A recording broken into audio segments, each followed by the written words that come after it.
Zero reading చూపెట్టి కొల్లగొడుతున్న petrol bunk మాయ. సాధారణంగా వాహనదారులు పెట్రోల్ బంకుకు వెళ్ళినప్పుడు తమకు సరైన పరిమాణంలో ఇంధనం లభిస్తుందో లేదో నిర్ధారించుకోవడానికి రీడింగ్ జీరోను చేస్తారు. అంతేకాదు పెట్రోల్ కొట్టేవారు కూడా జీరో చూసుకోండి అని చెప్తారు. జీరో నుంచి ప్రారంభించడం మోసాలను అరికడుతుందని నమ్ముతారు. అయితే నిపుణుల అభిప్రాయం ప్రకారం కేవలం జీరో రీడింగ్ చూడటంతోనే మీ పని పూర్తయినట్లు కాదు. ఎందుకంటే అసలు పెట్రోల్ నాణ్యత విషయంలో జరిగే మోసం వేరే స్థాయిలో ఉంటుంది. ఈ మోసాన్ని గుర్తించాలంటే ఇప్పటి నుంచి జీరో రీడింగ్ తో పాటు దాని కింద కనిపించే డెన్సిటీ విలువను కూడా తప్పనిసరిగా తనిఖీ చేయాలని నిపుణులు సూచిస్తున్నారు. పెట్రోల్ బంకుల్లో కేవలం జీరో రీడింగ్ మాత్రమే చూస్తే సరిపోదు. పెట్రోల్ లో జరిగే కల్తీ మోసాన్ని నివారించడానికి డెన్సిటీ విలువను తప్పక గమనించాలి. పెట్రోల్ లో పామ్ ఆయిల్ లేదా ఎక్కువ ఇథనాల్ కలపడం వల్ల దాని పరిమాణం పెరిగిన నాణ్యత తగ్గుతుంది. పెట్రోల్ డెన్సిటీ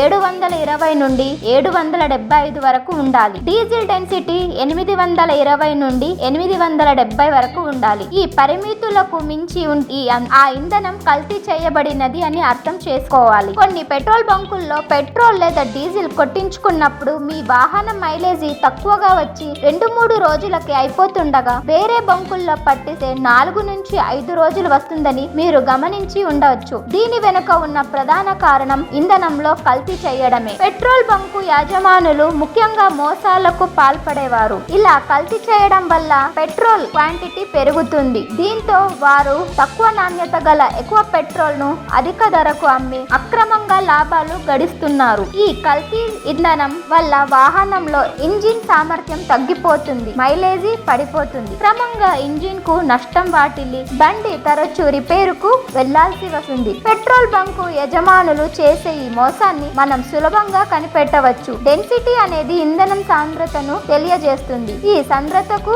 కేంద్ర ప్రభుత్వం నిర్దేశించిన పరిమితులు ఉన్నాయి. కాబట్టి అటువంటి బంకు నుంచి ఇంధనాన్ని తీసుకోకుండా వెంటనే వేరే బంకుకు వెళ్లాలని నిపుణులు సూచిస్తున్నారు. ఈ సులభమైన చిట్కాను పాటించడం ద్వారా వాహనదారులు మోసాల నుంచి తమను తాము కాపాడుకోవచ్చు.